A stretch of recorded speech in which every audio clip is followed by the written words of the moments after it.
Hello and welcome to the Daily Mill, Friday the 11th of August 2023. In today's Millwall news, we're going to start off the video with some pieces about John Berylson and Millwall's tributes ahead of tomorrow's game.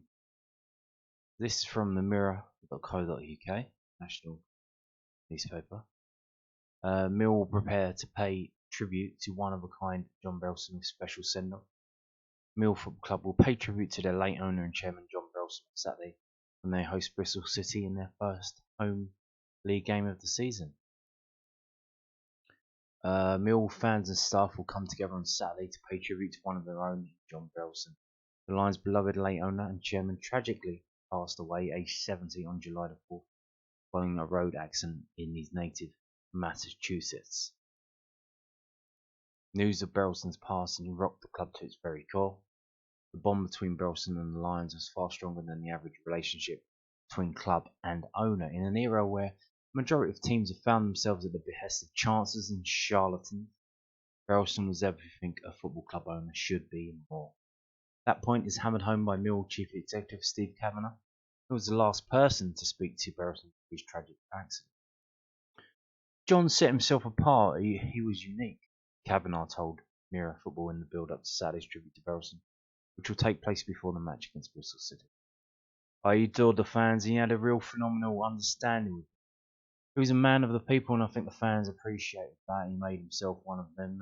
He then understood the mentality of the club and what we were. So that's a great foundation to build on for any club owner. Perhaps that's what endeared Berylson to so many Millwall supporters as a lifelong fan. I know firsthand, this is written by Dan Marsh, just how unique this football club is. Millwall isn't a gimmick, it's real and it's very raw. Very few people outside of the crux of hardcore fans who inhabit the den on a weekly basis can comprehend just exactly what Millwall Football Club actually is. But Berylson, against the odds, not only understood that aspect of the club, he embraced it. He didn't get involved in day-to-day details, but he was heavily involved in wanting to know what was happening. He didn't want us to be Americanised. He was very much about learning football, understanding the club and the culture, and connecting with the fans. He started in that way, and it allowed him to get it right. I was fortunate enough to inherit a chairman who had run the club that way, but that had been done over the previous 10 years. Would many, if anyone, have predicted that a New York-born businessman with no obvious interest in football would end up as not only one of them, but as one of Millwall's most important historical figures back in 2006? Probably not. The club were riddled with financial issues and flirting with oblivion when Chestnut Hill Ventures, led by Berylson, arrived on the scene. The Lions have since grown into a stable championship club under his astute stewardship, but they were hardly an attractive proposition back then. The initial perception was that Berylson perhaps had one eye on the proposed regeneration of Bermondsey, like so many before him though. Berylson was bitten by the Millwall bug and even managed to transcend his role as the figurehead of the club over the years. A regular feature of his many trips to the den involved a pre-match walk around the ground where he would greet countless fans. In some ways, Berylson walking around the perimeter of the pitch prior to last season's finale against Blackburn, his final match, was scripted perfectly. As Kavanaghs puts it, the Blackburn game, he was going out to the crowd and saying thank you, but they were saying thank you to him. You couldn't have scripted that better. He was adored, adds the Lions CEO, who quips it would take Berylson ages to go 100 yards because of fans approaching him. Most just wanted to shake his hand and say thank you. On Saturday, albeit in tragic circumstances, around 18,000 Millwall fans will get the opportunity to do just that. Fittingly, that will be witnessed by Berylson's immediate family, including his son James, the club's new chairman, and his wife Amy, widow Amy. Kavanaghs explains, I want it to be a celebration. I don't think any of us want to be sad. I'm not pretending there won't be a few tears because I'm sure there probably won't be a dry eye. But at the same time, it should be a celebration. We're celebrating John's Millwall life, which is what Saturday is really all about. Family who can be here or here, they're coming to celebrate and to remember what John was at Millwall. The club have prepared a memorial book which fans will be able to purchase and will be sharing a tribute video on the big screen ahead of Saturday's match against Bristol City. An award will also be be presented to the Berylson family in honour of John by the CEO of the EFL, Trevor Birch. Oh, we could do much, much more. It's about giving the fans the chance to show the family what John meant to them as well. Middlesbrough showed me, but I know exactly what this place would be and what it will be like in a sad way. I'm really looking forward to it. The Berylson family sent out personalised notes of thanks this week to some fans who offered their condolences. Their presence at the weekend will be the catalyst for a deeply emotional afternoon. Kavanagh continued, "Oh, John loved Millwall. That's why he owned the club. That love is infectious and it rubbed off on his family, so they were as concerned about me and the club as they were about themselves when this was all unfolding. Those aspects made life so much easier." It was confirmed last month that James would be fulfilling his father's wishes by taking on the chairman role, and he's already hard at work behind the scenes with Kavanagh. We try to talk every day. James has been on the board since 2010 as a director. I know James and the family behind him. So those aspects made this smooth. Whilst he's been on the board, he'll be the first to admit that he's got a hell of a lot to pick up and learn. He's different from his dad. He's got a deeper understanding of certain aspects like social media and some of the modern ways that life is run. He's different, but we're trying to give him a real deep dive into the business. Non-executive directors don't necessarily get into the real nuts and bolts, but John and I spoke a lot, and he'd understood that over 17 years. We're trying to quickly get that into James, the deep knowledge, so he can be comfortable in dealing outwardly, because it will take time. He's a very intelligent individual, Harvard Business School trained, etc. So he's picking things up very, very quickly. I'm probably doing more of the talking now so that he can understand all the different aspects and moving parts of what a football club is, because it's quite complex. We're doing what we can to make sure he can follow in his dad's footsteps. Kavanagh's role has always entailed a near impossible brief, but things have progressed in the wake of Berylson's passing. The period he admits it has been exceptionally difficult. He will be one of the few who are tasked with ensuring that Berylson is honoured and remembered at the club for generations to come, courtesy of the Legacy Committee. Already, figures at the club have spoken of honouring John on the pitch in the best way possible, promotion to the Premier League, but there is a determination to put in place a tribute that will last the test of time. We can't deal with what happens on the pitch. We all love a fairy tale, but we all know that they don't happen. We have to focus on the variables that we are in control of. Some of the ideas that have been put forward sound great, but actually don't deliver what you really want to deliver. What we want to do is ensure that John Berylson is enshrined forever in the memory of Millwall Football Club, and that in 30 years' time he's as known as he is today. And that's on our shoulders to try and do that. We'll look at how we create that lasting legacy for John, because he absolutely deserves it. Kavanagh has shouldered more than most in recent weeks since the passing of Berylson. He's quick to pay tribute to his colleagues and the many fans who spoke to him in the aftermath of the tragedy, after thousands flocked to the Den to pay their respects. I had a tear in my eye at Borough when Millwall fans sung John's name. I'm sure the fans couldn't see me, but I clapped them. It was really appreciated, and I made sure that the family had been made aware of the videos we've got. In fact, I was just talking to James and he's seen the clip of the fans singing at Middlesbrough, and it's really appreciated. But the fans who left tributes outside really helped me. Talking really helps in these scenarios, and I was out talking about John to the fans in the queue. You spelt incorrectly there. I've lost both my parents. I know the pain you go through. Everyone was grieving and mourning in their own way, and you have to talk. The fans really helped. I said thank you to the fans for them, because they're a great crutch for me in terms of dealing with what was a very emotional time. Perhaps most fittingly, though, it's one of those principles which Berylson embraced, which has helped Kavanagh steer the club through choppy waters. John had a guiding principle, which was to do the right thing, and that doesn't mean be soft or don't be tough, because he was a tough businessman, but it was about doing what's right. When all this happened, I just tried to do that. I tried to do the right thing, whatever I got that right or wrong. What I did, I felt like the right thing, and the staff followed me on that. And that's the end of that piece. So there you go, Steve Kavanagh going into full length about John Berylson there. Moving on to this more locally from the South London Press, londonnewsonline.co.uk. There probably won't be a dry eye. Steve Kavanagh on day of celebration for John Berylson as Millwall paid tribute before Bristol City. Millwall CEO Steve Kavanagh wants tomorrow's tribute for John Berylson to be a celebration, and has described the late owner as a man of the people. As fans head back to the Den for the first time in the league, since the American businessman tragically died on July the 4th. The Lions had a period of mourning after the 70-year-old passed away from a car accident in the United States. Millwall already paid their respects by opening a book of condolence at the Den, and they also laid a wreath on the pitch before their friendly against Gillingham. Garrow outside take on Bristol City at home tomorrow. James Berylson and the family will be at the game, and the EFL CEO Trevor Birch will be in attendance to present the family with a gift. I want it to be a celebration. I don't think any of us want to be sad, said Kavanagh. I'm not pretending there won't be a few tears, because I'm probably sure there won't be a dry eye, but at the same time it should be a celebration. We've got a commemorative booklet for John, which fans will be able to buy. There's a piece from all the directors and the new chairman celebrating John for life, which is what Saturday's really all about. The family who can be here are here, coming to celebrate and to remember what John was at Millwall. We have to remember it's a match day, so at 3 p.m. there's a game. There's only so much you can do in a short space of time. We could do much, much more, and it's about giving the fans a chance to show the family what John meant to them as well. Middlesbrough showed me, but I know exactly what this place will be and what it'll be like in a sad way. I'm really looking forward to it. It was revealed in The Athletic that Kavanaghs was the last person to speak with Berylson before the crash in Falmouth, Massachusetts. You swing from looking at that in different ways, Frank Kavanagh.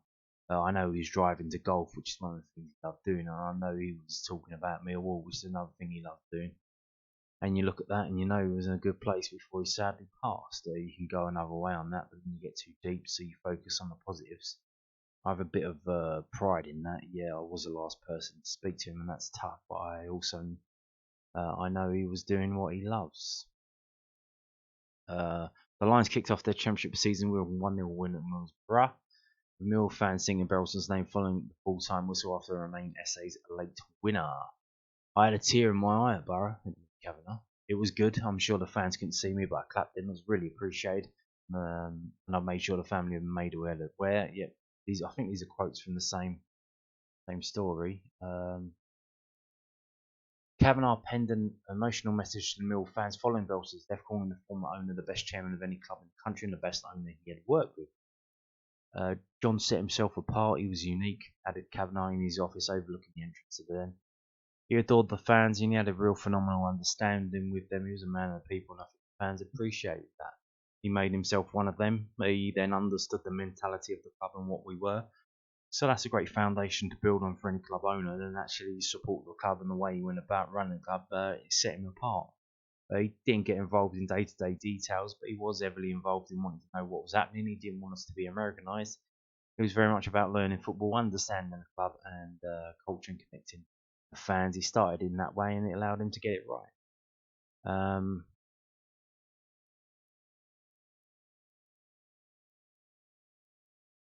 Those aspects made life so much easier to help deal with a life-changing event that hopefully I'll never have to go through again. What we want to do ensure that John Berylson is enshrined forever in memory of Millwall Football Club, and in 30 years' time is as known as he is today, and that's on our shoulders to try and do that.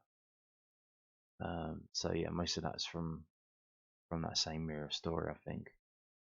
But I'm sure that this isn't. This is from blackmillpodcast.co.uk. It's written by Merv Payne, who's written many books about Millwall. If you haven't got any of them, you probably should get some. Quite good books.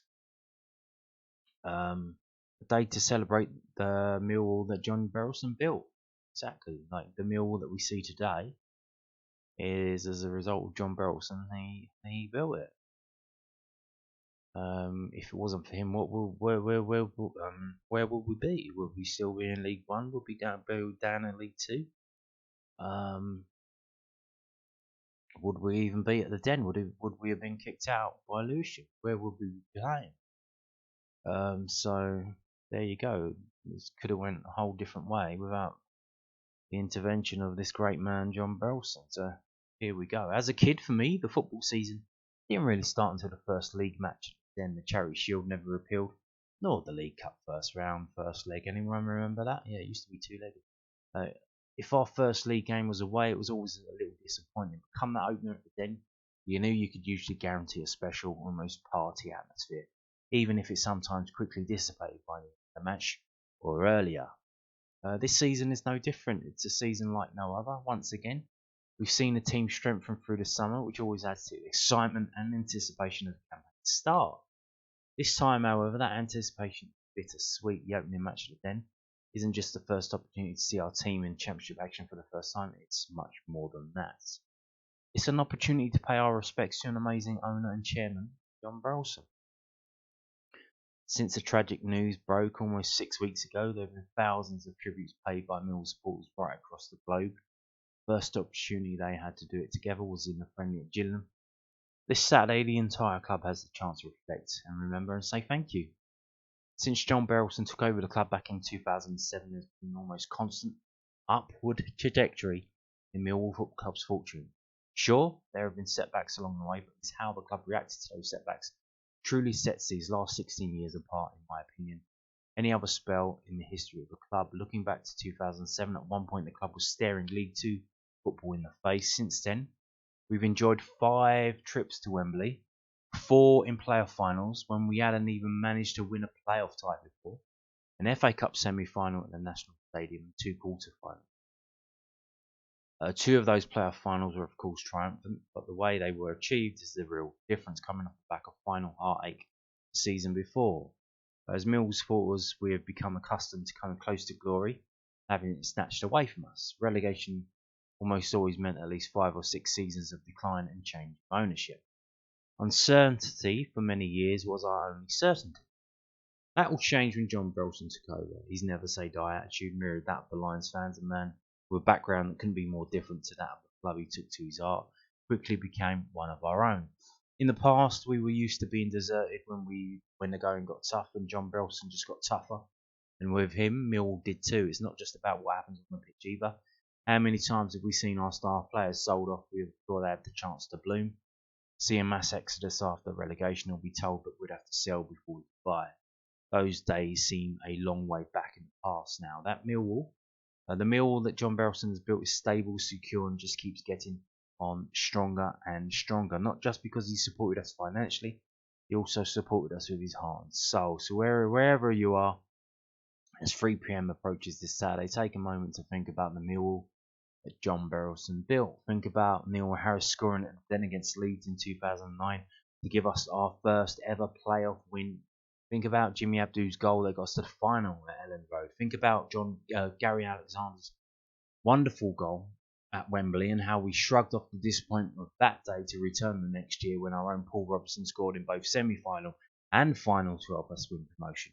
Think about those cup runs, reaching the FA Cup semi-final at Wembley, and those magical matches at the Den when Premier League teams, including the reigning league champions, were beaten. Think about how we achieved from relegation to reach a playoff final again, and then, like before, picked ourselves up after the defeat and went one better next year. Since then, we've seen the club in the most stable state it has ever been. It may not compare with the memories that Manchester City or Liverpool fans have, but by Millwall standards, it's pretty bloody good. It's a day that should be about celebrating those memories and showing our gratitude to the entire Berylson family for John Berylson's incredible legacy. People have long pointed out how John Berylson supported Millwall Football Club in monetary terms. What can't be measured or ever repaid is the immense debt we owe him in terms of sheer heart and soul that he's brought into our football club. I agree with that.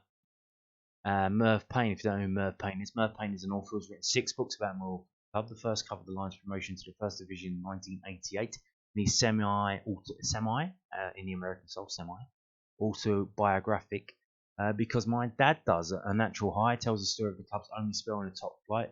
Ordinary Boys is about the FA Youth Cup winning side of 1979, which defied all the odds to win the competition, while the club struggled both on and off the pitch. After the Lord Mayor Show picks up Millwall's fortunes following their relegation from Division 1 in 1990, and the South Bermondsey Homesick Blues completes the story of Millwall FC in the 1990s. His latest book, Daydreams and Nightmares, takes you through the first 5 years of the 2000s, as Millwall came within touching distance of the Premier League and reached an FA Cup final. He has also written and illustrated a children's book, Let Them All Come Down to the Den. All books are available at Amazon and Victor Publishing. So Victor Publishing, I think it's Merv's own company, Victor Publishing. Buy the book from his own website. I'm sure that'll help him out even better. So yeah, if you're interested in that piece that's just written there, highly recommend checking out Merv's books there. And again, this is from thatmillwallpodcast.co.uk. Branching out the media empire of That Millwall Podcast, branching out from podcasts to stories, well written like that, which is probably, I think Merv often wrote for the football program, which obviously doesn't really exist anymore. So a writer's got to write, and then he needs somewhere for it to be published. So it's good that it is seeing the light of day, and I'm sharing it with you here. Talking about, we've mentioned the book program. I'm calling it a program because it's a program. It's in the program style. They're calling it a book. I think Kavanaghs called it a booklet. John Berylson tribute book on sale this Saturday. A tribute book in memory of John Berylson will be on sale at Dennis Saturday's Millwall take on Bristol City, priced at £5.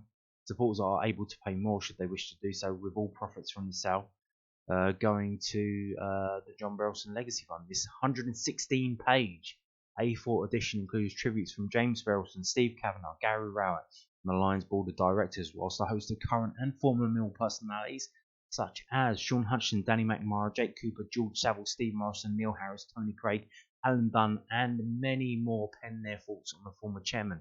Further content inside will see a timeline of Berylson's major moments in their 16 detailed photo galleries from the tributes outside the den, private service held by the squad, and more also shown. So there you go. You can see it does look like a program, A4 program, like you get at the FA Cup semi-final or the playoff finals that John Berylson helped us get to. Those big programs that you get. The book will be available to buy at various points around the stadium this weekend. Outside, it will be cash only, but they will also be available at the Millwall Supporters Club stall near the SE16 fan zone, which you don't know where that is. That's around the back near the blue bus. That would be near Harry's Bar. So if you go to the ticket office, you're going to have to go around the right hand side. And that's card only. Inside the stadium, the tribute edition can also be bought in the concourse. And that food and drink kiosks are card only.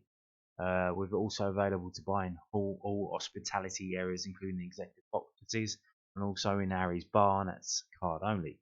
The tribute book will be able to be purchased online after Saturday, so if you're not able to make it to the game, but you want to own this program and contribute to the John Berylson Legacy Fund, that will be possible as well. It will be available online. They haven't mentioned where that will be available, but it will be available, and there it is there, and there it is there. So there you go.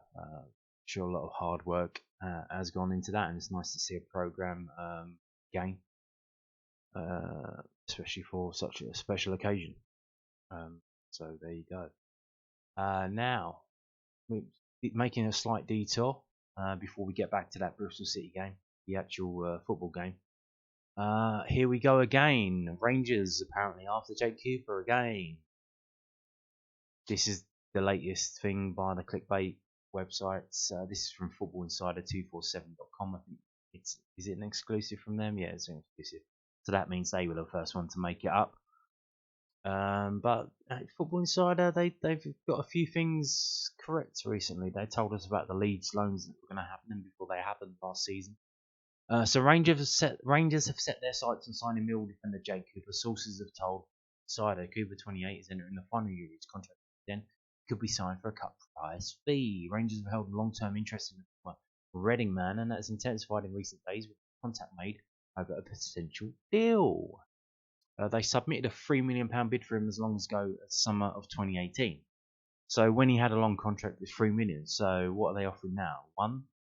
500k. Ibrox boss Michael Beale sees Cooper as a perfect addition to his squad as he looks to bolster the side's defensive options. Cooper is impressed at Millwall since joining the club on a permanent basis from Reading in 2017, following a successful loan spell the season before. The 28-year-old was instrumental in the Lions' surprise push for promotion last season as they just missed out on playoffs. He made 46 appearances in all competitions, scoring 3 goals and providing 3 assists. Cooper has made 300 appearances for Millwall in his 5-year spell at the club and scored 22 goals while providing 17 assists in that time. Before making the switch to South London, Cooper made 54 appearances for League One Reading, where he made his senior debut. Rangers host Livingstone, I presume, on Saturday as they look to avenge their 1-0 opening day defeat at the hands of Kilmarnock. Yes. What is this? I don't know. This seems to be nonsense. Obviously, what that means, like, I can't see the club doing a deal with Rangers, Glasgow Rangers, after the Zach Lovelace thing. I'm not sure that they would be interested in that. So if Rangers are trying to like bargain the price down, they're just going to bat it back and say F off. They're not going to do them any favours. I'm sure they'll rather just let Cooper walk out on a free. But I don't think that's going to happen. You've seen Jay Cooper, he's up to 300 appearances with Millwall. The guy's a machine. He barely misses a game. Although I'm sure he probably would have preferred to miss the game against Reading on Tuesday. He's up to 300 appearances. If he stays for another season or two, he's getting up there in terms of being one of Millwall's most appearance players. So he's gonna hit legend? Question mark. If he plays 400 games, 450 games, 500 games for Millwall, he's gonna do something. Even though I don't think there's anything in this, what I would say, obviously the transfer window closes on the 1st of September. Rangers are, even though they didn't win the league in Scotland, they're in Champions League qualifying. They played Servette of Switzerland. They beat them 2-1. They then have, that's a qualifying round. I think they have maybe 2 more, maybe 3 more qualifying, maybe 2 more. Because there's only, I think they've got 1 a week. Because the last game, if they should get there, for qualifying for the Champions League group stage, is on the 29th of August, which is great, isn't it? Because the window closes on the 1st of September. So if they come in for him after that, because they know they're going to be in the Champions League, then you've got, obviously, I'm pretty sure they're going to offer him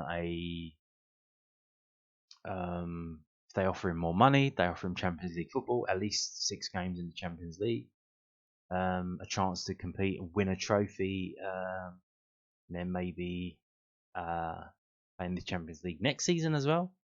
I don't know if that will appeal to him or what, but there you go. But then you could think, well, he could just wait, and then the deal could be made in January, or the deal could be made next summer, and he could just walk away for free. Why would he lastminute.com root everything up at the end of August after playing what he would have played like 4 or 5 games for Millwall and just piss off the Rangers? I can't see it happening. But there you go. Especially Rangers trying to get a cut price deal. They offered 3 million when his contract was long.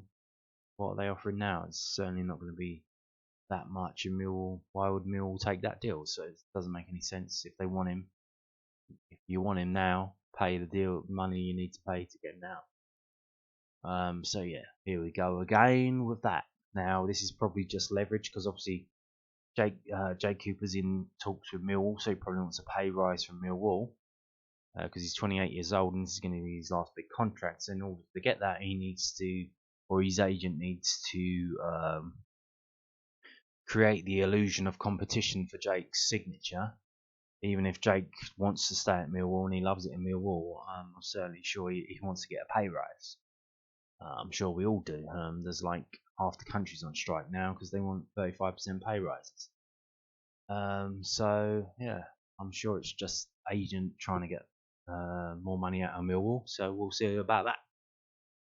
And whatever you say about Jay Cooper, how good he is or whatever, he's certainly value for money. He barely gets injured and he just plays, he just goes. So there you go. Now moving on to this from southwarknews.co.uk. Shaun Hutchinson impressed with young stars and squad depth as he reviews the Millwall squad. Club captain had praise for the team talents and the character of his teammates. Shaun Hutchinson is hopeful that Millwall's squad of good eggs can hatch a plan for success this season. The Lions club captain and longest serving current player was part of the team who took a brilliant opening day victory last week. Romano say the winner after coming off the bench to help launch the new season at the Riverside Stadium. And Hutchinson has been left impressed with the squad's range of options and the club's confidence in buying overseas stars like Casper Linor. He told News It Then, "Why, man, I think there's a lot of strength and depth this year. I think there's a lot of players who could count themselves unlucky to not be starting. So obviously there's a lot of talent, the options the managers can choose from. I think after the success we had with Zion Fleming, the club are not as hesitant jumping the foreign markets as maybe before. It's a really close group, and we've recruited some good eggs that are fitting in really well, and it's an enjoyable time to be playing for the club." Both pre-season and the win at Borough highlighted the quality of young talent coming through, with 18-year-old SA's first senior goal coming from a brilliant assist from 19-year-old Eko Maku. Hutchinson is a fan of both teenagers and reserved a particular place for Maku after he emerged as a new player following his injury issues. He said, "For a special mention for Idomu, when he first signed for the club, he had a few injury niggles, and it was a slow start for him, but it's obvious, he's been working hard during the summer and he's got himself really fit. He come back looking almost like a new player that we signed. That's a fair play to him. He looked in good shape, and we saw bits of Rom last year, and we know what he's capable of. So it's getting that balance, keeping them confident and keeping them working hard, and they can be a big asset for us this season. They will get the plaudits, but it's not just the two of them. There's been a few. There's Nino playing well with us in pre-season. He's done pretty well. Alex Mitchell's been there and he's done well also. So there's been a few young lads through. The 32-year-old who joined the club in 2016 from Fulham is also pleased that the youngsters have not been shy in their dressing room. He says, "Well, sometimes the young lads when they come, they can be a bit hesitant to talk and they don't say much. But the two of them, they fit in well. It's something I'm quite big on as captain. I know people have different ways, but for me, you need to have them on board. There's no point in players being quiet and not saying anything. You have to constantly involve them, make them feel like they're big characters in the dressing room, and they're not shying away. It's a real good. And we really welcome them to anyone who joins us, and they've settled in well. So there you go. Now moving on to details of the match tomorrow. So ticket office information. Obviously, I think it's sold out. It's close to selling out. They've opened up tickets for the North Stand. Mill take on Bristol City in the Sky Bet Championship on Saturday afternoon. Kick-off 3 p.m. in front of a packed den crowd. The Lions have issued the following ticket and advice to supporters attending SC16 to ensure that everyone is aware of which areas will house certain inquiries, and to also ensure that all fans are inside the stadium for kick-off. The main ticket office, the main windows, collections for this game, and season ticket and membership collections. So obviously, if you bought a season ticket and you're going to need to collect it, this is the first game where you need to use it, so that's technically a Bristol City ticket collection as well. The tickets for collection windows will be closed, and that's the one that's on the right hand side from the main reception door. That's going to be closed. The Coldblow Lane ticket office, so that's on the side around the back by the blue bus, but further along. You can buy the remaining tickets that there are some in the North Stand, so that's the away section usually, but Millwall fans are being allowed in there. Interesting that they're still allowing that, especially for walk-ups. Hopefully there's no trouble. Please, this is not the occasion for trouble. You can also buy, if you wanted to buy a Stoke City ticket, you've got to go around there.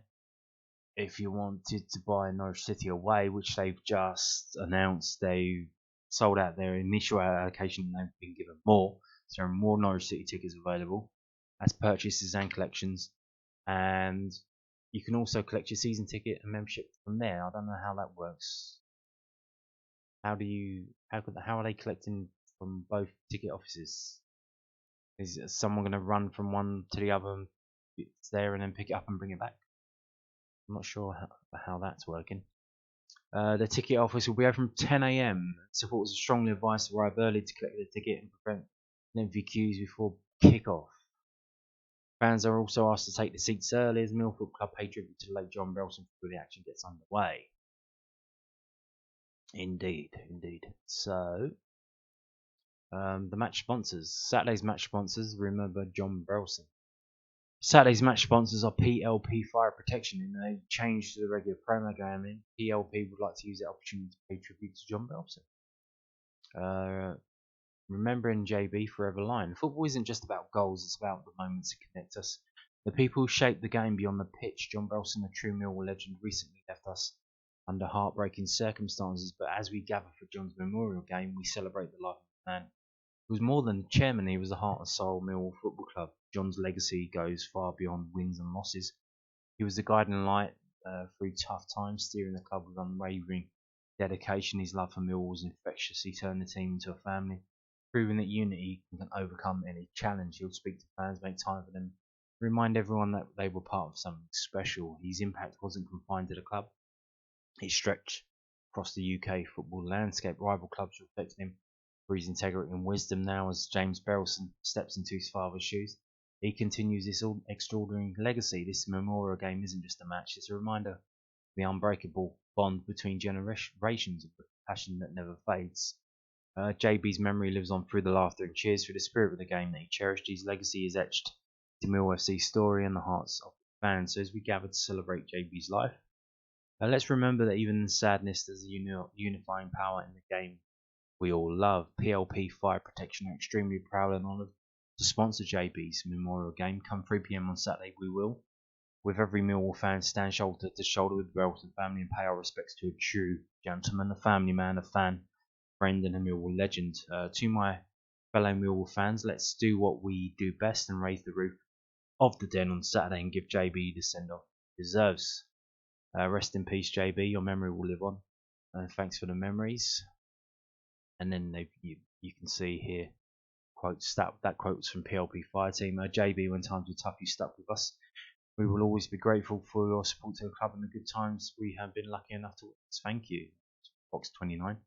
Honestly, the greatest chairman Mill could have asked for, and the fact that the football community have shown his passing the respect he deserves speaks volumes. Man, rest in peace, JB. That's from Scott and Jen. Rest in peace, Mr. Chairman, forever line. That's the Griffins. JB, your passing truly hit our family. We were lucky enough to meet you with our 2 boys. You never stopped smiling. Thank you so much for the memories that will be with us for the rest of our lives. That's from Rob, Vicky, Chloe, Charlie, and Riley.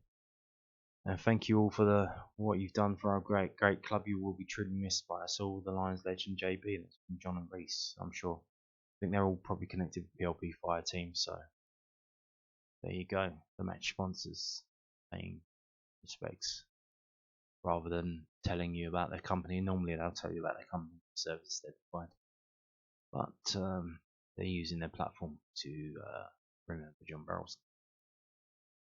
Berylson. The message board for Bristol City game. The Bristol City version of the Mill message board has arrived. Below are the entries sent into the club ahead of Saturday's Sky Bet Championship visit of the Robins. Everyone at Millwall Football Club would like to wish Hospitality Sales and Events Manager Lucy Gary the very best of luck in her new role. Lucy, winner of the Outstanding Contribution Award at Stadium Events and Hospitality Award, works her last game at the Den on Saturday, and we will miss you all. We will all miss you, Lucy. Moving on away from the Den. Torsten Lind, pictured below, lives in Bergen, Norway, and will be at Millwall on Saturday for the Bristol City game. Last season, Torsten watched every Millwall game, home and away, at his home, as the international fans can do. They are allowed to purchase match passes for 3 PM games, unlike us in this country. Now, he's been a very passionate Lion for more than 10 years, and whenever he comes to visit the UK, it is always at a time when he can go and watch a game at the Den. He'll be at the Bristol City game. Happy 9th birthday, Bertie. Love from Mum, Dad, and sister Eliza. That's Bertie there on the left. Rest in peace, Rob Eddings. You will be missed by all that knew you. Box 28. Rob there. Great to have the 3 J's back together after a number of years due to illness. John, Javis, and Jamie. JJJ. Bobby Crawford's 1-year-old son will be at the Den for Saturday's game. Happy birthday, Janice MH. Happy engagement, Charlotte and Ryan. Love Mum and Dad. If you want your If you want to be on a message board for a future game, email slo@millwallfc.co.uk with your message and any pictures. The matchday mascots for the game. Mill's matchday mascots for Saturday's Sky Bet Championship visit of Bristol City. Maya Ray Turner. There you go. Saturday's Junior Lions mascot is Maya Ray Turner. Maya Ray attends Holy Trinity School in Margate, and her favourite players are Tom Bradshaw and Zion Fleming. Her hobbies include playing football and looking after animals. And there we got Harry White. Harry White is 6 years old and goes to Gravel Hill Primary School. His hobbies include Millwall playing, watching football, playing basketball, and playing on his PlayStation. Harry's favourite player is Tom Bradshaw, and he thinks Millwall will beat Bristol City 2-0. Good stuff. Vinnie Green is the next mascot. 11-year-old Vinnie Green attends the Marshall Academy, and he enjoys playing football for the Romney Youth FC as well as going to the skate park. Vinnie's favourite player is Kevin Nisbet. I hope that Millwall will win 2-1. Now we have Ollie Dorney. Last but not certainly no means least is Ollie Dorney. 8-year-old Ollie goes to Horton Kirby Church of England school and enjoys playing football for his team with his friends. Muay Thai training. Don't mess with him. Watching football at Den on match days with his dad, Zion Fleming, Billy Mitchell and Ryan Leonard are Ollie's favourite Lions, and he predicts a 3-1 win for Millwall on Saturday. We hope you all have a fantastic day. So there you go, there are the matchday mascots for the big game tomorrow. Now, talking the big game, here we go. Head-to-head 11v11.com. The head-to-head record of historical games. Now, obviously, you're looking at this now. It's just words and numbers on the screen. If you want to know some of the story and the details behind one of these random games, a new series started up by the podcast Act on Millwall, which is on YouTube as well. It's also a podcast that you can get from the usual podcast places. He's going to pick one game every week and do some research and do some details and tell you about it. And the one he did this week, I think it was the 3rd of September 1952, which was the 1-1 draw. Interesting stuff in that podcast. So what you're seeing here, it's just numbers. What? But behind this, there's a whole story. There's people, and there's a whole thing involved. So there you go. Here's the historical record of games played between Millwall and Bristol City. I've ordered it, so it's Millwall versus Bristol City first. We played them so many times. I believe they came into the Division 3 South around the same time as us. I think they were Southern League partners of ours and inducted into the Football League at the same time. We've been in the same division many years. So we've played them a hell of a lot. And you can see at home, it's a lot of wins. Very few defeats, very few streaks of defeats. It's like 2 defeats in a row, 1990, 1992. It's not a good time for us when we got relegated, and again in 97 after coming out of administration. So when we've been at our lowest ebb, then we generally lose to them. That's at home. Obviously, it's winning a lot of games here. The last occasions, last one was a 0-0, 29th of December last year. Before that, a 1-0 win, then a 4-1 win, and obviously got the cup game, which was under the Gary Rowett, so obviously doesn't care about cups, so that was a 3-0 defeat. Last league defeat was 30th of April, so that would have been at the end of the season 2019, lost 2-1. But then before that, 2011. So generally when we lose to them, it's quite well beaten. So obviously this is obviously at the 10, 3-0, 2-1, 2-1, 2-0, 2-0, 3-2, 2-1, 2-0. So it's not like we're narrowly losing 1-0. They score 2 goals and we end up losing. Obviously, if we look at the away fixture, that's a lot different. They have home advantage. Although in most recent years, we've actually been doing pretty well going on our trips to Bristol City. So there you go. But historically, no. But recently, Millwall versus Bristol City. Last time out was a 0-0, and then a 1-0 before that. So the last 2 games, 2 clean sheets.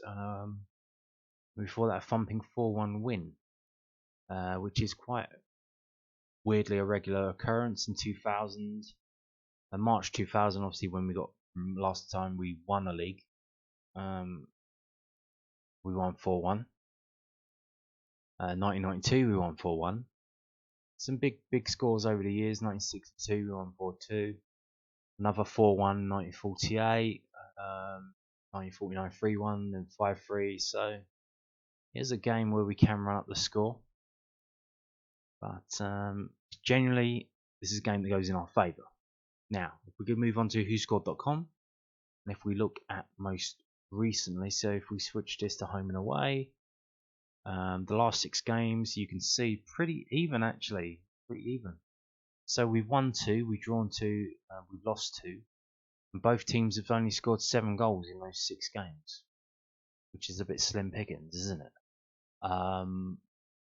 So it evens itself out, but see, they got the 3-0 cup win, we got the 4-1 league win. Yeah, and bookings wise, only 4 for us, 6 for them. Okay, scroll down past this bit. I don't think there's anything in that in the league. We can't really look at the league table yet, is it? If we look at their results, so while we were losing heavily in the shambles at home to Reading, which I'm thinking more and more was engineered, we lost 4-0. They won 5-1 at home to Oxford. Since then, arguably their best player, Alex Scott. I don't know much about him. He's sold Bournemouth. So obviously, as the transfer window's still open between now and the end of the month. A lot of fluidity, players coming and going. We got lucky. Are we going to get lucky playing teams at times? Is this luck for us that they've just sold one of their better players? Is that going to do anything for the club? Maybe it's good for the club. Maybe the player who replaces him is going to be ramped up and hyped up. Here's Millwall's strengths and weaknesses, and Bristol City's as well. Certainly does look like we've got the more strengths there, doesn't it? But Millwall's weakness is keeping possession of the ball, finishing scoring chances and aerial duels. Indeed, we can't keep possession of the ball. We do have a lot of shots which aren't on target, which means that we don't score. And we don't have a big man up front, even though we keep pumping long balls up. So there you go. Hey, look, Millwall style long balls. So we don't have a big man up front, but we're still doing the long balls. Match forecast, Millwall steal the ball from the opposition often. Yes, we have to, because that's how we play. We don't tippy tap it. We take it off the opposite team. Someone's logged in and went for a 1-0 home win. Interesting. Okay. If we move on to whoscored.com, their preview page for this game. That's their predicted lineups. They reckon though Merv Payne is going to be out. They reckon he's going to have to be forced to be out. They do injury news every week. They have to do a preview page for every game, so that sometimes it's just completely wrong. They don't know what they're talking about. I'm pretty sure George Honeyman will be out, so they know about that. But they're saying Murray Wallace has got concussion protocols and he can't play, but he's been training, so I'm not too sure about that. Surely if he's seen by a doctor and approved, he can play. Apparently not. They've got injuries as well. Wyman got injured. Andres Wyman, tricky guy, has got a wicked shot on him. So, although George Long's not going to be playing, so that might not be a problem. But he's injured anyway, apparently. And Alex Scott's gone to Bournemouth. So, like I said, might be good. So, the hype of Millwall's 1-0 opening day win against Millers was quickly dampened on Tuesday night when a strong Lions side lost 4-0 at home to a youthful Reading outfit. Gary Rowell will hope that disastrous performance proves to be nothing more than a blip-free side. Bristol City were denied our ideal start to their championship campaign when Will Keane equalised for Preston with mere minutes remaining. But the Robins hit back in style on Wednesday night, and Oldbury Preston's side booked their place in the Carabao Cup second round with a dominant 5-1 home win against League One promotion hopefuls Oxford United. And they predicted Millwall 1, Bristol City 1. Yeah. So that's their prediction. Now we're going to jump onto the prediction from Sky Sports' David Prutton. This is from SkySports.com, obviously. Obviously, they're talking about the TV games first. But where are we? How far down do I have to scroll before we get to Mill's game? Here we go. So David Prutton predicts Millwall 2, Bristol City 1. Millwall 2, Bristol City. So we've got a split opinion here, and usually I think one of them copies the other one. We've got a 1-1 draw and a 2-1 Millwall win. Obviously, we're going to have the new goalkeeper back in, hopefully. We've got Casper Nor probably going back in. So there will be changes made.